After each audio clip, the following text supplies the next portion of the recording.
I think you'll find this a very practical night. So I must incorporate certain things that I might have missed through the years. I tell you this because a very dear friend of ours, he's not here tonight.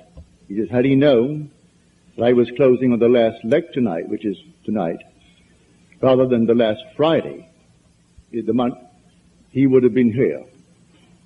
But he said, I'm greatly disturbed over something you said just about 2 weeks ago.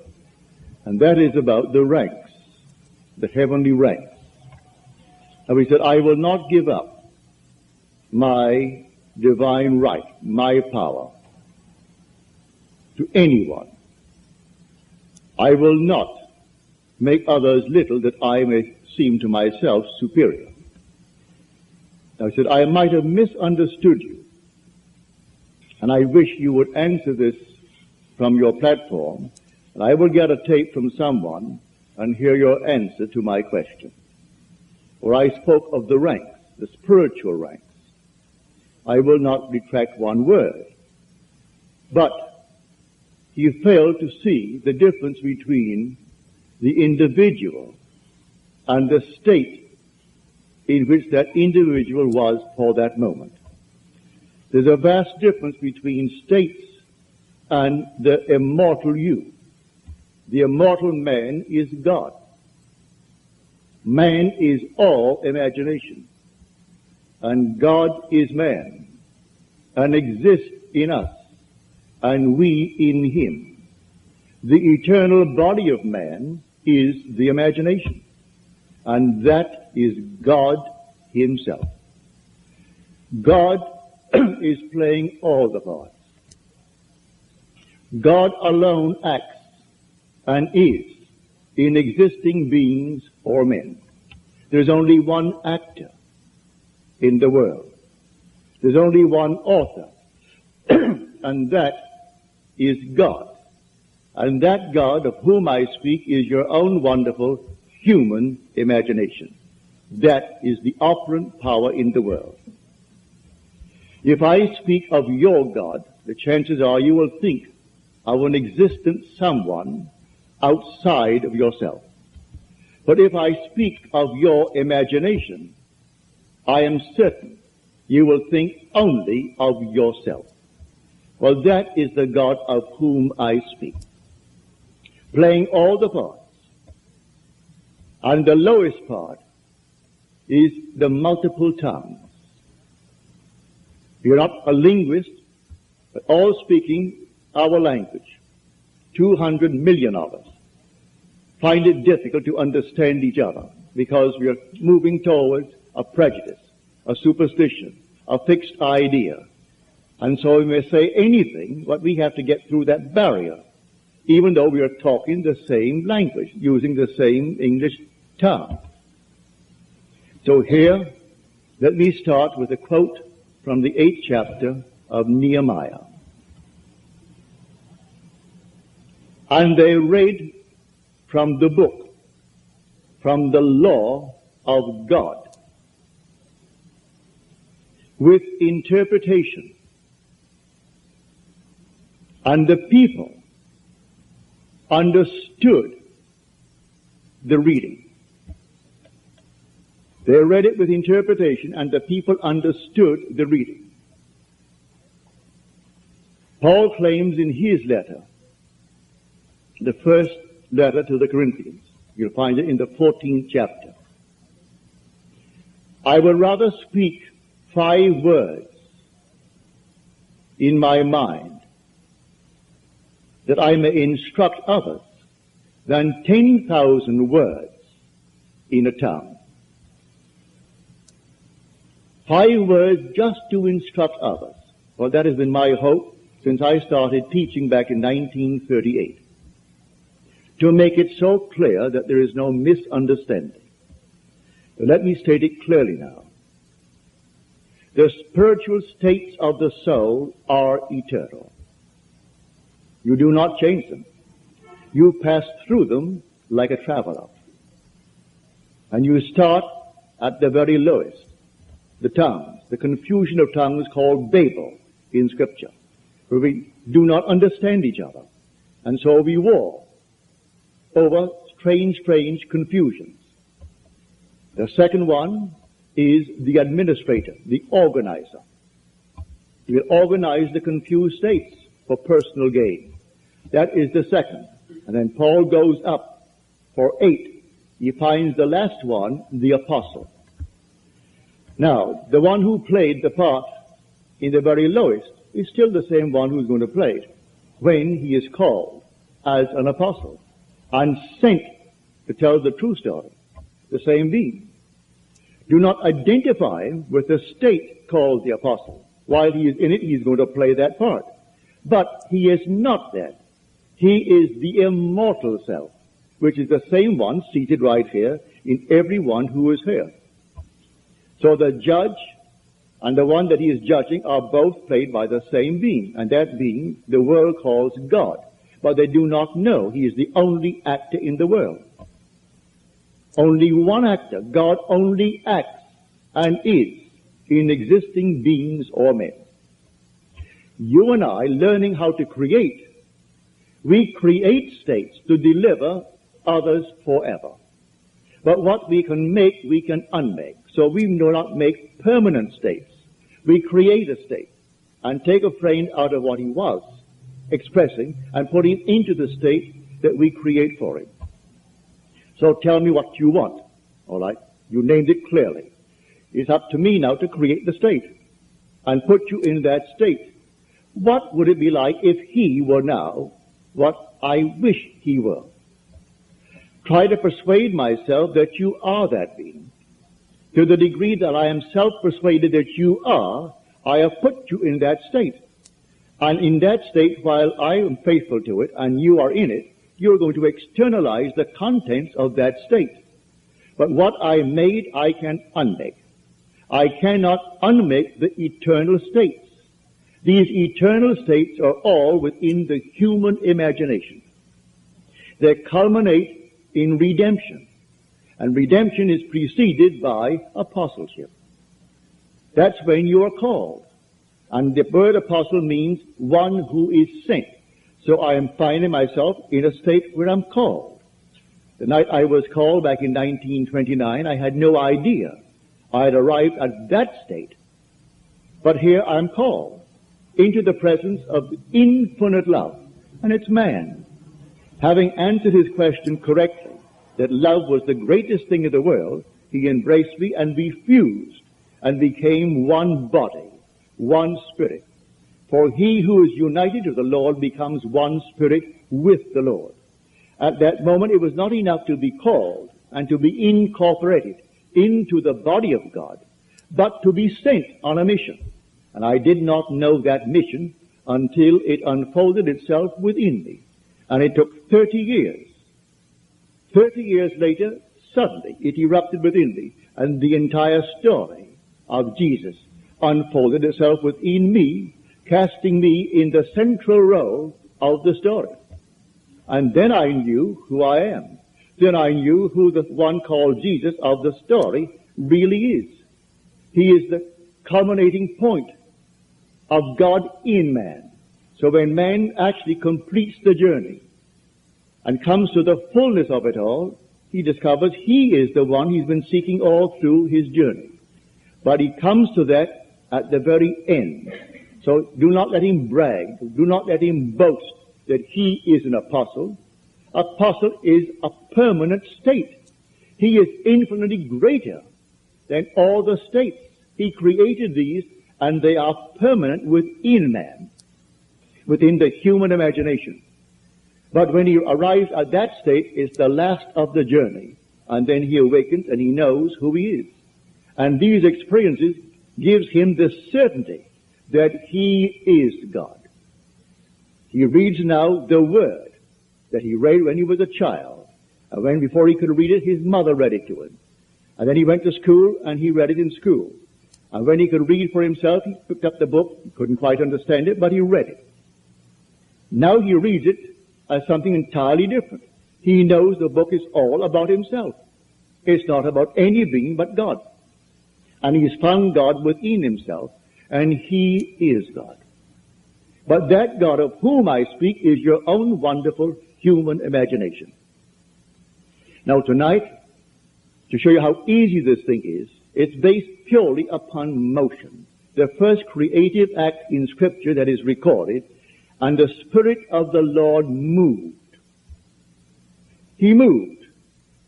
Well, the Spirit of the Lord is in man. Do you not realize that ye are the temple of the living God, and the Spirit of God dwells in you, as we are told? He dwells in me, where? As my own wonderful human imagination. Now I go back to see how he first created. He created by emotion.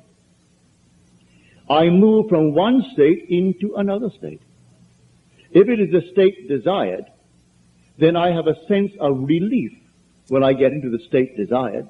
If tonight I was up against it financially, and then suddenly I came into a fortune, what would be the outstanding feeling that I would have?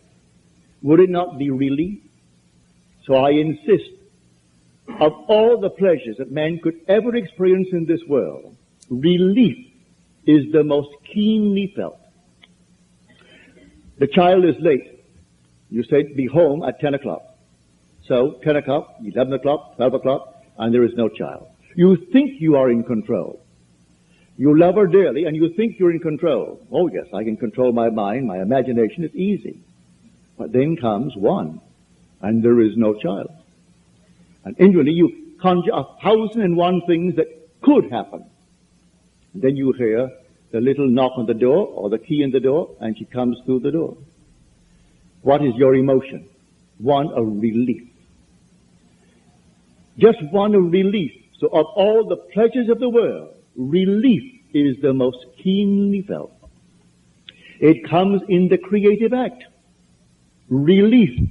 Call it by another name if you will, but it is relief at that moment of explosion.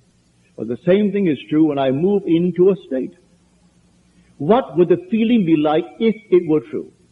And I work myself into that state as though it is true. If I am in that state, I can't suppress the sense of relief. And so I have the sense of relief because I've done it. Now what do I do after that? Nothing. Remain in the state. It has its own appointed hour, and it ripens, and it's going to flower. Don't be concerned. You're in the state. Now let it unfold itself in its own wonderful natural way. It has ways and means that no one knows. Its ways are past finding out. So I move myself into a state.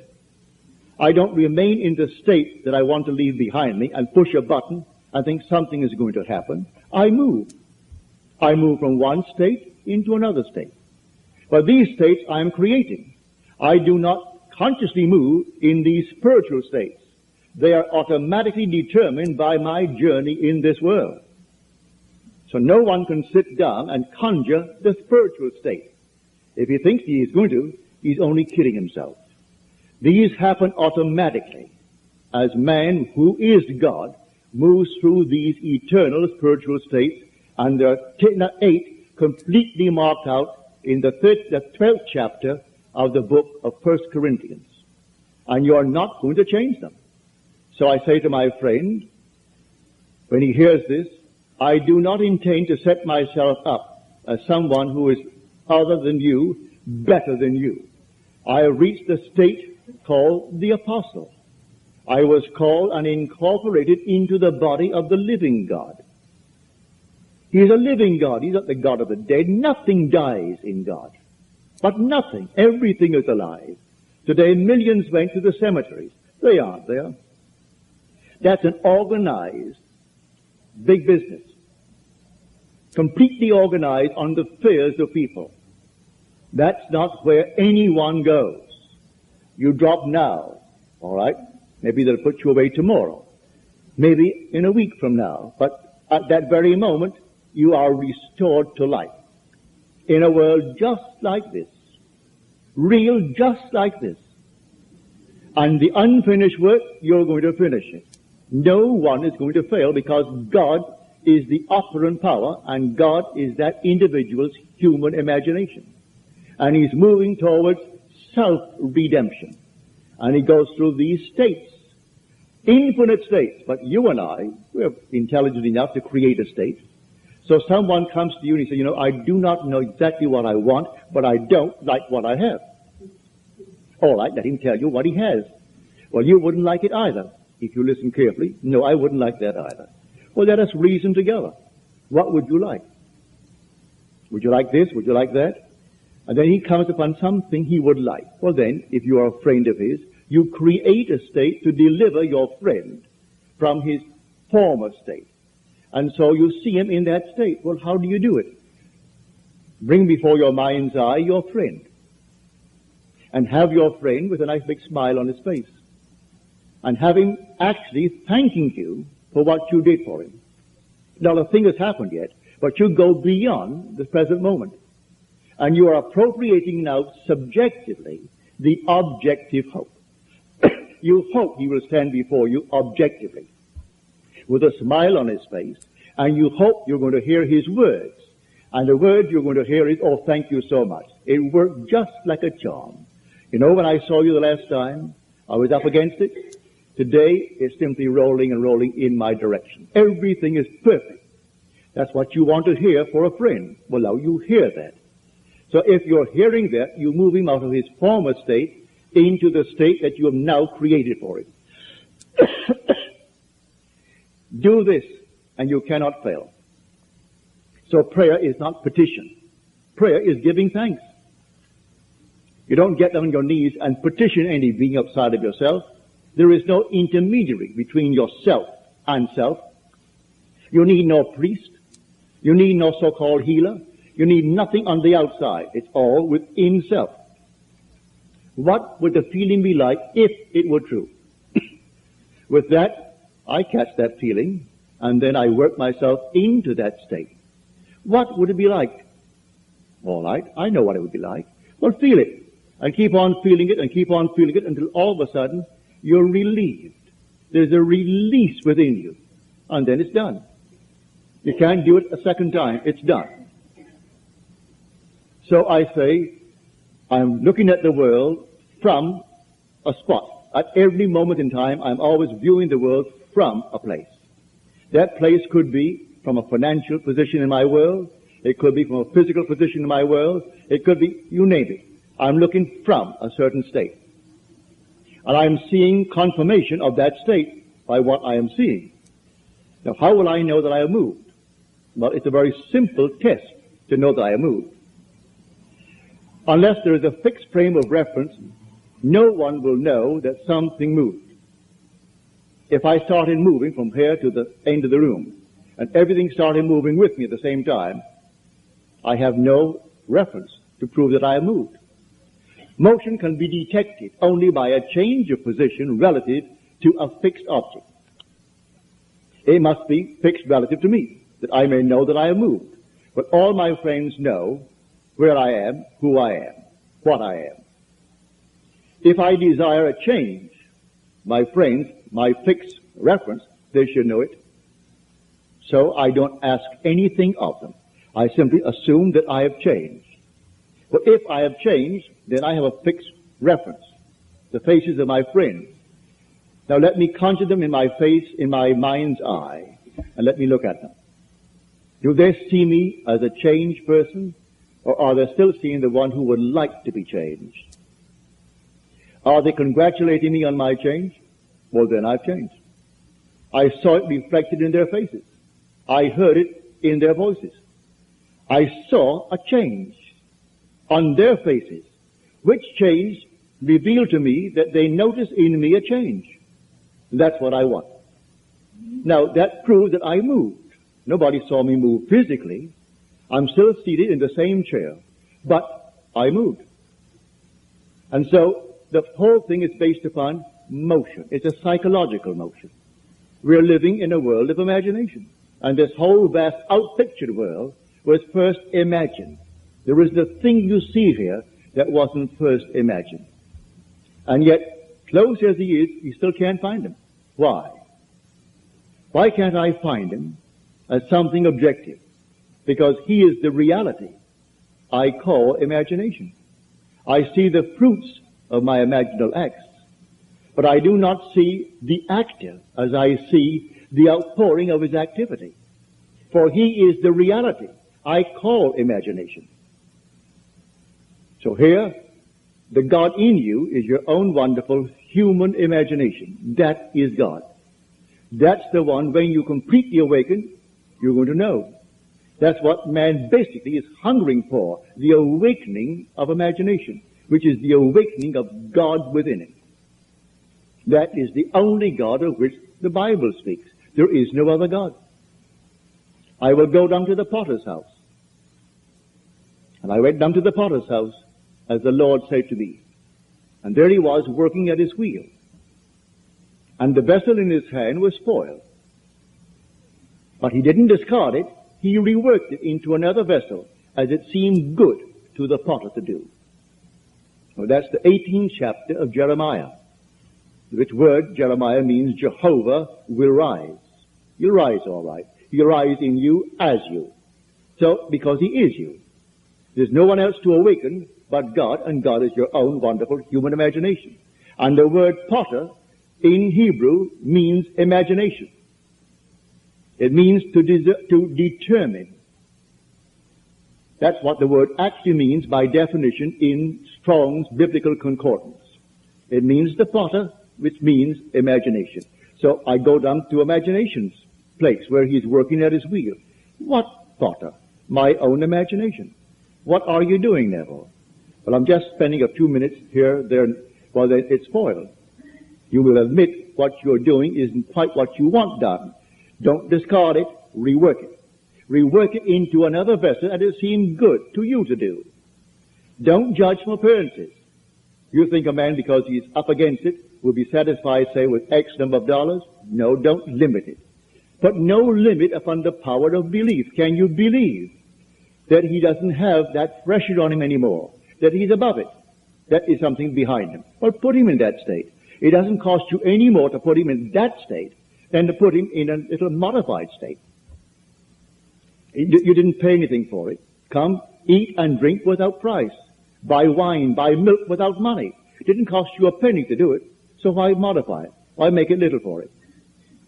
It's not exactly what he would want for himself. It's better than what he has, but you want something bigger than that for it. And there is no limit. When you meet people of great wealth in this world, and you'll judge them because they have money, just talk to them for a little while. Money hasn't altered their other states. They're just as stupid as they were before. In fact, I've gone to parties where this one was a millionaire, that's so-and-so, and then the lady would point out another one. So you see that one? Oh, she's not just rich, she's stinking rich. In her language, that meant multiple millions. And if you walk out of that place, I'm speaking of a club, I will not mention the name, a club in New York City, a ladies' club. They're all multimillionaires. Walk out on the street, but don't leave, just walk out and stay there. And then watch them come out after their big heavy lunches and their 3 or 4 martinis or whatever it is, and watch them. And if you didn't know these are members of that club with all the millions in the world, you would say to yourself, poor souls. Poor souls. You would think maybe they came out, they're cleaning up after the guests left. That's exactly what they look like. But they feel they don't have to put on anything because they're above it all. My father would say when they were coming, and they were very, very rich, and he ran his store, and when they all became very, very elated with his fabulous wealth, he would turn to one of us and he would say, you know, God is really merciful. Suppose she didn't have money. He never completed the thought. He left it for us to use our imagination. Suppose she didn't have money. She's how merciful God is, he would say.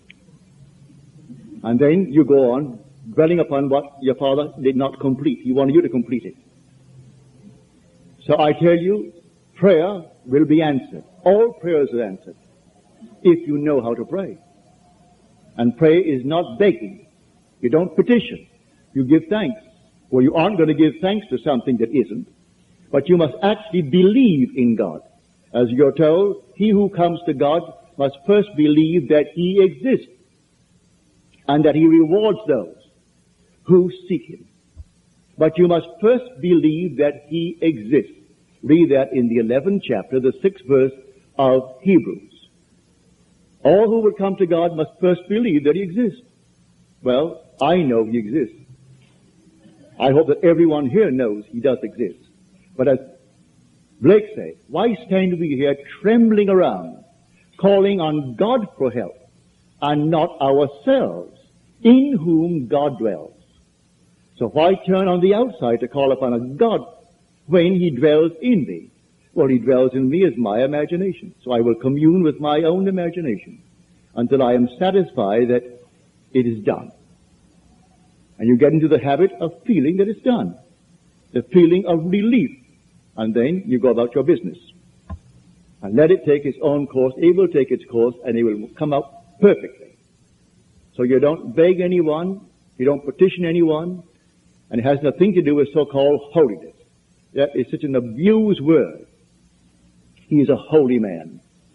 May I tell you, if anyone introduces you to a person as a very holy man, turn and run. They'll fleece you. And I am not fooling.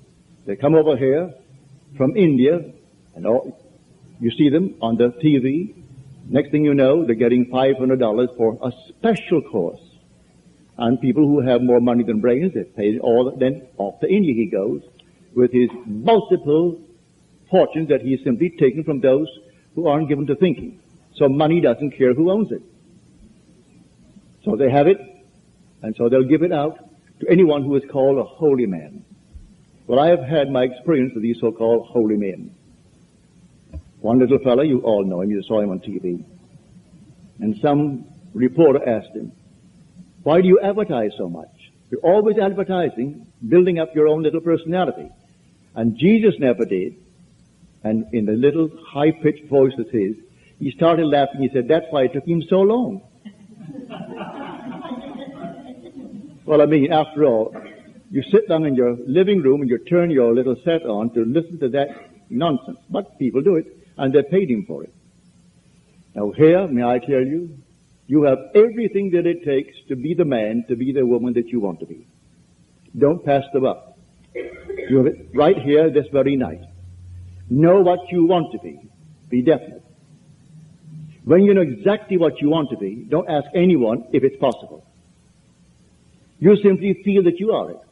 What would the feeling be like if it were true? Would my wife, my husband, my friends know it? Let them know it, not verbally. Let them know it all in your imagination. Let them see you as they would have to see you if it were true. Just let them see you. And go to sleep in that assumption.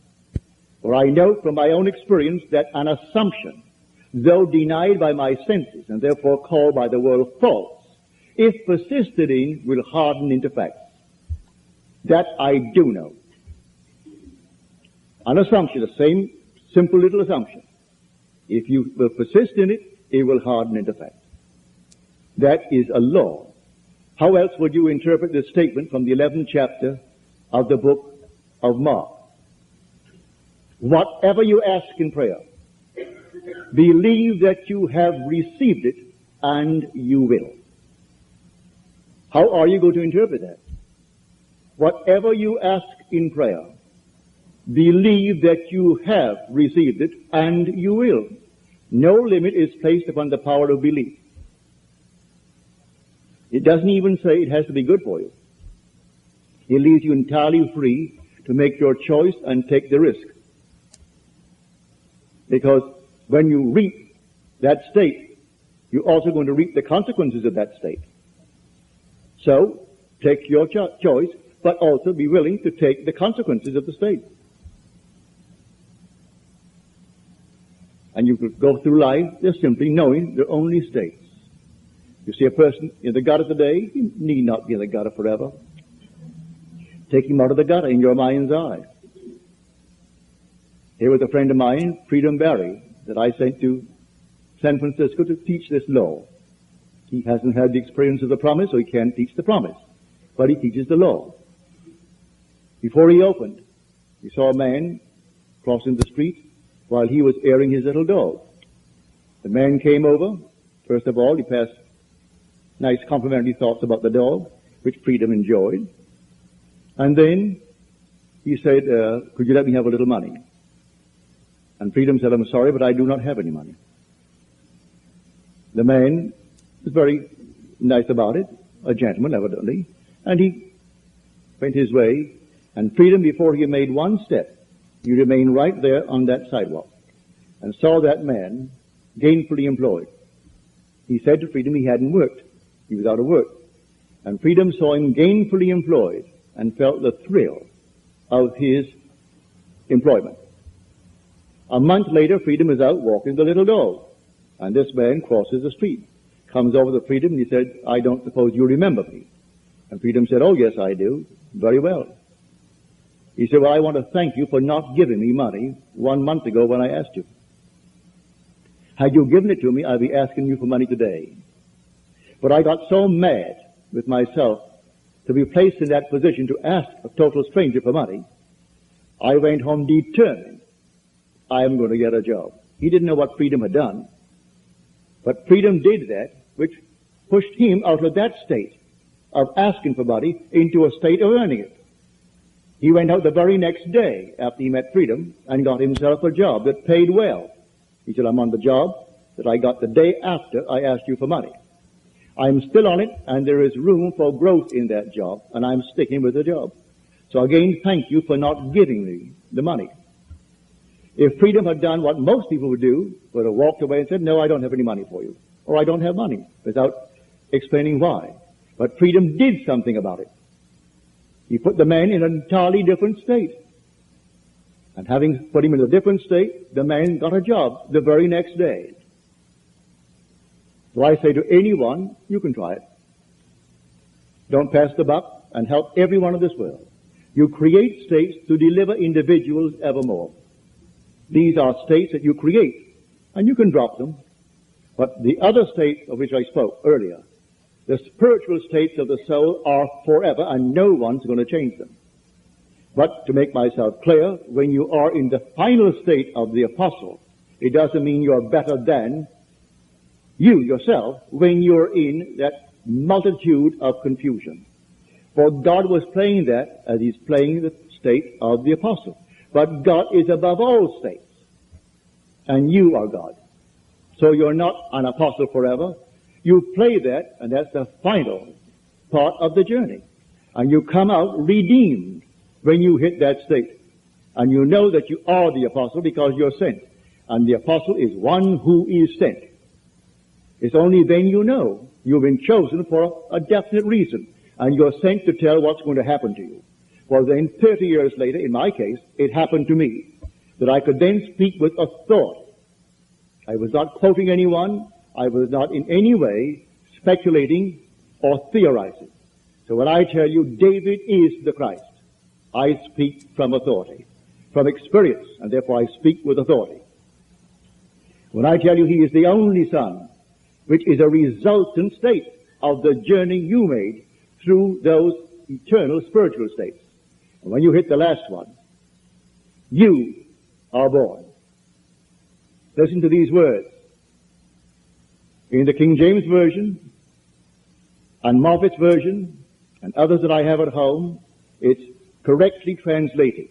The Revised Standard Version, the New English Version, have added a word that confuses the entire thing. This is now the 8th chapter, the 11th verse of Romans.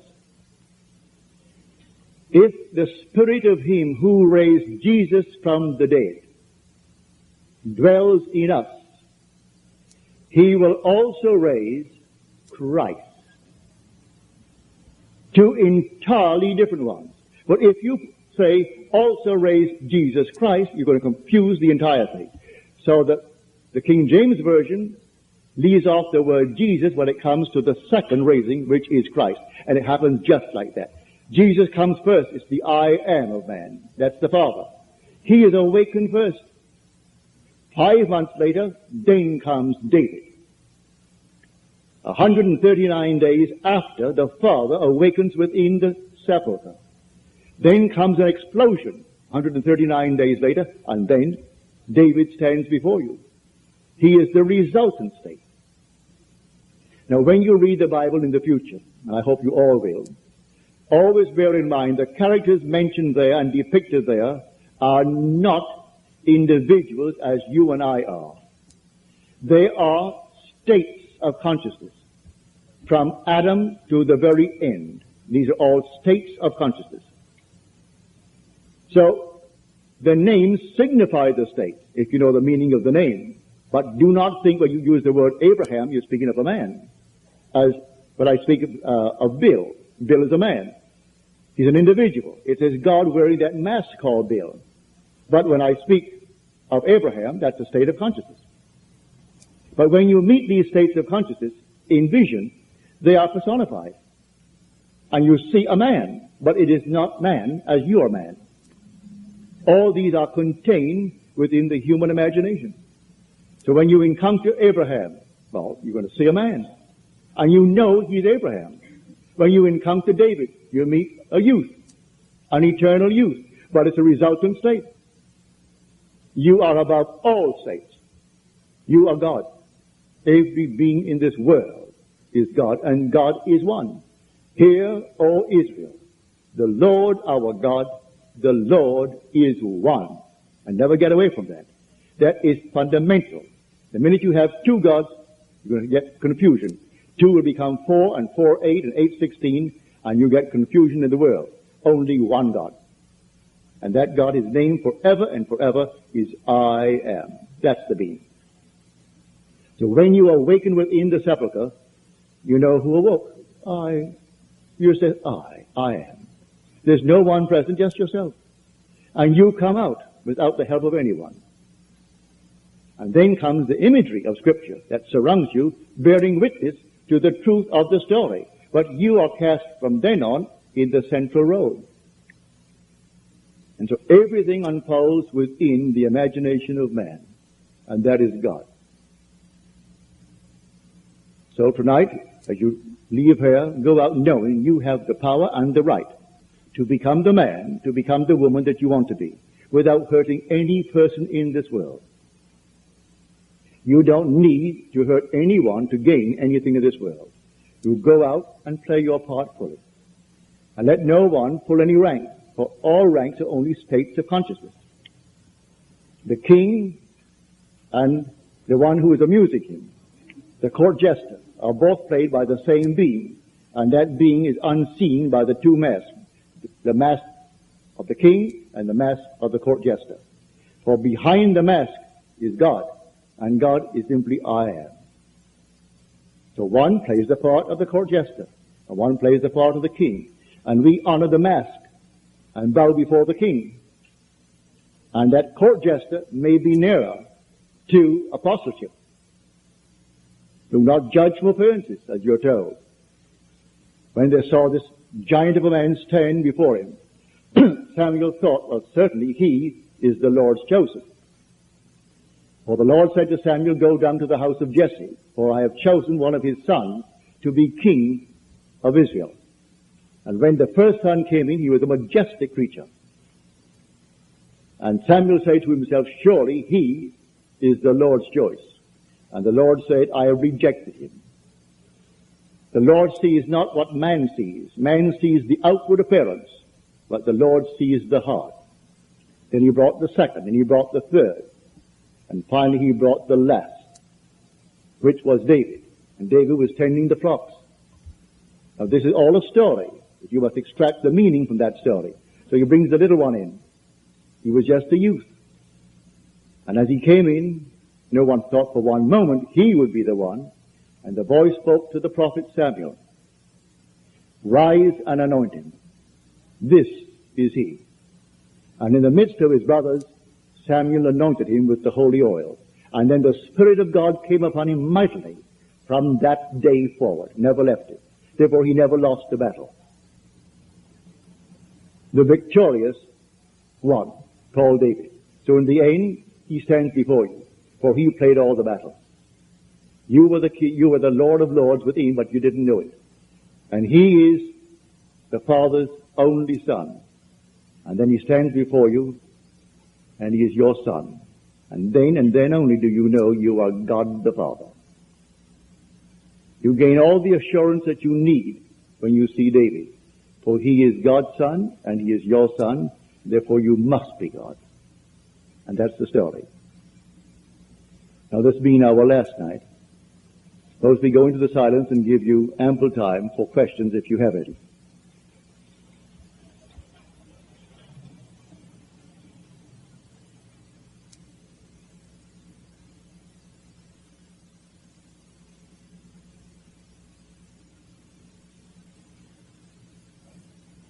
Good. Harry, I didn't see this, and I could have used it an hour ago.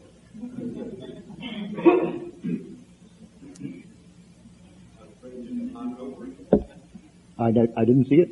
I would have. And regretted it too. Now, are there any questions, please? When you talk about when they take with them their memory, do they remember all their family and all the things they've been doing? Yes, my dear. You carry with you your memory.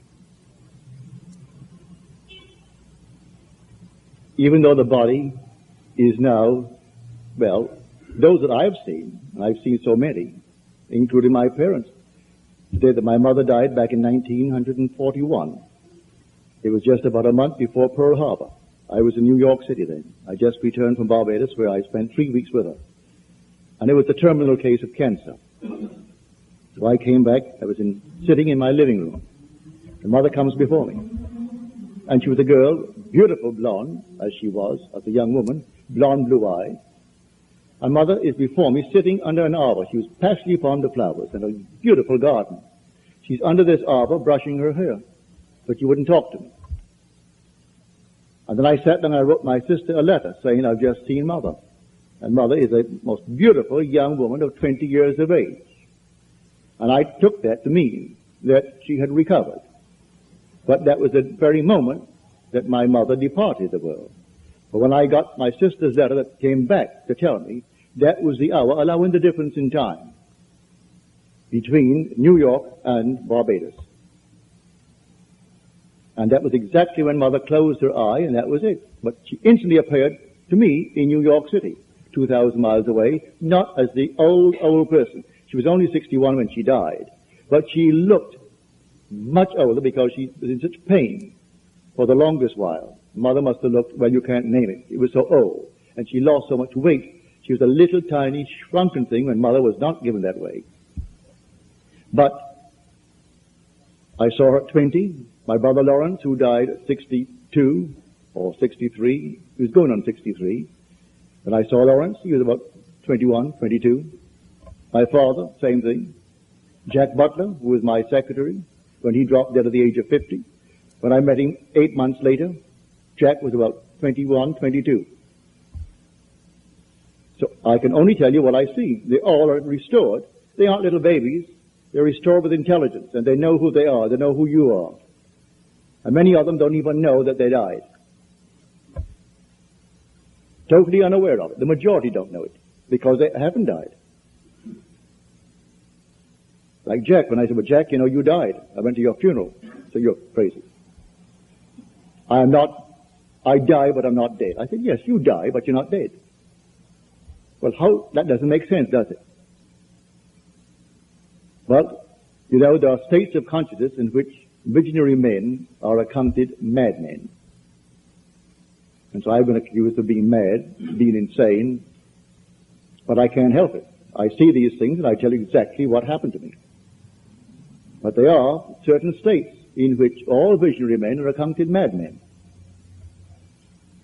On 49th Street in New York City one day, I was opposite a window that had a nice display of my books and a big picture of me. And 2 women came by, 3 came by. One was the guide showing the other 2 friends of hers who came out of town and wanted to see the sights of New York City. And so I came up and stood next to them. They didn't know me and didn't look at me, but they were looking at the picture. And one woman said to the other two, "You see that fellow?" Naturally, they're all looking at it. Said, "He's as mad as a hatter." But you should go and hear him. It's part of the thing to do when you come to New York City. Go and hear it. He's just as mad as they come. They call him the mad mystic of 48th Street. Well, she heard that. No one called me the mad mystic, but she must have heard it to tell these two.